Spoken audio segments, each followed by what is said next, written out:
안녕하세요. 약과 건강입니다. 여러분, 당뇨는 더 이상 노인성 질환이 아니에요. 현재 30세 이상의 사람들 중에서 10명 중 1명은 이미 당뇨병을 앓고 있습니다. 당뇨병의 진단 기준은 공복 혈당이 126mg/dL 이상이고 동시에 식후 혈당이 200mg/dL 이상인 사람을 말하는데요. 더욱 심각한 건 당뇨병은 아니지만 정상 수치 범위를 넘어가는 당뇨병 전 단계에 해당하는 분들이 많아지고 있다는 것입니다. 30세 이상 성인 중에서 10명 중 4명이 당뇨병 전 단계에 해당됩니다. 정말 어마어마한 수치죠. 이 두 가지 통계를 합쳐보면 30세 이상인 사람 중에서 이미 당뇨이거나 당뇨 전 단계로 혈당 조절이 잘 되지 않는 분이 2명 중 1명이라는 것입니다. 절반은 혈당 조절이 잘 되지 않는다는 거죠. 안타깝게도 저 또한 공복 혈당이 높은 당뇨병 전 단계에 해당됩니다. 제가 이 영상을 준비하면서 혹시나 하는 마음에 2년 만에 처음으로 혈당 검사를 해보았는데요. 공복 혈당이 124가 나오더라고요. 너무 놀라서 여러 번 재어봤는데 결과는 계속 124였어요. 저도 당뇨병 전 단계였습니다. 혈당 조절이 안 되면 당뇨로 발전하게 되고 무서운 당뇨 합병증으로 인해 사망에 이를 수도 있기 때문에 혈당 조절은 반드시 해야 합니다. 혈당을 조절하기 위해서는 식이요법과 운동, 생활습관 교정이 우선시 되어야 하고요. 당뇨병 진단을 이미 받으신 분들은 의사 진료하에 약을 복용하셔야 합니다. 하지만 식이요법과 운동, 생활습관 교정이 정말 힘들죠. 저도 정제탄수화물을 참 끊기 힘들더라고요.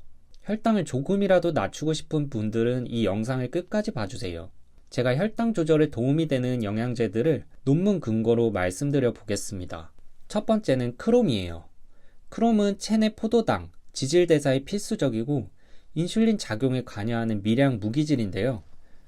크롬 섭취를 증가시키면 2형 당뇨에서 혈당과 인슐린 수치를 개선해준다는 연구는 이미 1997년도에 증명되었습니다. 논문 내용을 간단히 설명해 드릴게요. 총 180명의 2형 당뇨 환자들을 세 그룹으로 나누어 실험을 하였어요. 위약을 섭취한 그룹, 100마이크로그램을 하루 2번, 총 200마이크로그램을 섭취한 그룹, 500마이크로그램의 크롬을 하루 2번, 1000마이크로그램을 섭취한 그룹으로 2개월, 4개월 간격으로 혈당 변화와 인슐린 수치를 확인해 보았습니다. 결과는 하루 1000마이크로그램을 섭취한 그룹이 2개월부터 확연하게 혈당 수치가 감소하였고요. 인슐린 수치는 200마이크로그램을 섭취한 그룹, 1000마이크로그램을 섭취한 그룹 모두 2개월 후부터 유의미하게 감소한 것을 확인할 수 있습니다. 크롬을 섭취함으로써 적은 양의 인슐린으로 혈당을 더 많이 낮출 수 있게 되었어요. 이것을 인슐린 저항성이 개선되었다라고 말합니다. 최신 논문에서도 크롬의 혈당 개선 효과를 다룬 논문들이 많이 있습니다. 크롬은 따로 상한 섭취량이 정해져 있지 않고 논문 실험에서 600에서 1000마이크로그램까지 섭취하기도 하였지만 간독성이 있을 수 있기 때문에 고용량은 피하시는 것이 좋습니다. 혈당 조절을 개선하기 위해서 보수적으로 200에서 500마이크로그램을 드시길 바랍니다. 두 번째 성분은 알파리포산입니다. 알파리포산은 온몸을 돌아다니면서 비타민 C, 비타민 E, 글루타치온과 같은 항산화제를 재생성하는 작용을 합니다. 알파리포산은 당을 많이 이용하게 하고 당을 세포 내로 잘 이동하게 하여 인슐린 민감도를 개선해주죠. 심한 당뇨 환자들은 혈액이 끈적끈적해져서 혈액순환이 잘 안되게 되고 손끝, 발끝 쿡쿡 찌르는 듯한 신경병증이 합병증으로 생기게 되는데요. 다발성 신경증의 증상을 낮춰주고 예방하는 데 도움이 됩니다. 이 연구는 2006년 러시아와 이스라엘에서 당뇨 환자들을 대상으로 진행된 연구인데요. 하루 600mg에서 1800mg을 복용한 실험군에서 다발성 신경병증의 증상이 감소하는 것으로 나타났습니다. 과체중이나 비만 환자들을 대상으로 한 임상 연구에서는 알파리포산을 복용했을 때 체중 감소와 허리 둘레 감소 효과까지 보이는 것으로 나타났어요. 복부 비만은 인슐린 저항성을 악화시키는 요인이에요. 허리 둘레를 감소시켜주고 인슐린 저항성과 당뇨 합병증을 예방하는 알파리포산은 하루에 200에서 600mg 정도를 섭취하시면 됩니다. 다만 혈당 감소 효과가 있기 때문에 당뇨약을 복용 중이신 분들은 반드시 담당의와 상담을 통해서 의약품으로 복용하시기 바랍니다. 국내에서는 전문약으로만 나오는 성분이라 당뇨 전 단계이신 분들은 해외 직구 제품을 구매하시면 되겠습니다. 세 번째 성분은 바나바잎 추출물입니다. 바나바잎 추출물의 코로솔산 성분은 국내 식약처에서 식후혈당 상승 억제에 도움을 줄 수 있음에 대해 기능성 원료로 인정받았어요. 바나바잎 추출물은 1940년부터 당뇨병 치료의 민간요법으로 수십 년간 사용되어 왔습니다.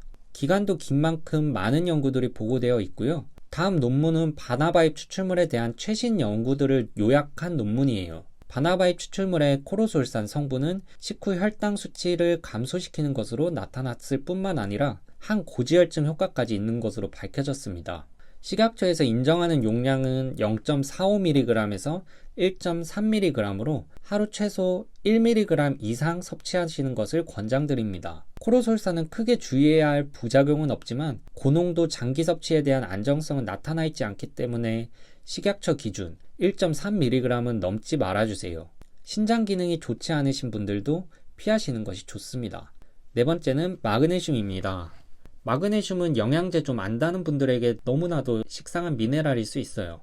피로회복, 스트레스 개선, 근육 이완, 뼈 건강, 진정 수면 효과 등 많은 효능을 가지고 있어서 건강에 대해 어디서나 등장하는 미네랄이죠. 하지만 그만큼 우리 몸에 아주 중요한 미네랄이에요. 마그네슘은 건강한 성인과 당뇨병 환자의 인슐린 민감도를 개선해주는 효과가 있어서 현대인 필수 영양제라고 생각하는 미네랄입니다. 지금 제 영상을 보시는 분들은 마그네슘만큼은 꼭 섭취하시길 바라겠습니다. 마지막으로 추천드리는 영양제는 수용성 식이섬유 글루코만난입니다. 글루코만난은 곤약에서 추출하고 식이섬유에 비해 분자량이 크고 점성도 강해서 무게 100배에 달하는 수분을 흡수할 수 있는 것이 특징이에요. 주로 변비 치료 목적으로 섭취하지만 2형 당뇨 환자의 혈중 콜레스테롤 수치와 혈당 수치를 감소시킨다는 것이 논문으로 밝혀졌습니다. 글루코만난은 포도당 흡수를 늦추고 포만감을 주어서 혈당뿐만 아니라 체중 감소에도 도움이 돼요. 식사 전에 많은 양의 물과 함께 글루코만난을 섭취한다면 식사량을 줄이는 효과와 혈당 감소 효과를 동시에 볼 수 있을 거예요. 자, 이제 여러분은 수많은 혈당 조절 영양제 중에서 가장 근거가 확실한 영양제들에 대해서 알게 되었어요. 5가지 중에서 한 가지씩 각자 체질에 맞게 시도해 보시면 혈당 관리에 더욱 도움이 될 거예요. 다시 한번 말씀드리지만 이미 당뇨로 진단받으신 분들은 약을 꼭 드셔야 하고 담당 의사와 상담하에 영양제를 섭취하는 것을 권장드립니다. 저의 영상이 도움이 되셨다면 구독과 좋아요 부탁드릴게요. 주변 지인에게도 널리 공유해 주세요. 더 좋은 영상으로 찾아뵙겠습니다. 감사합니다.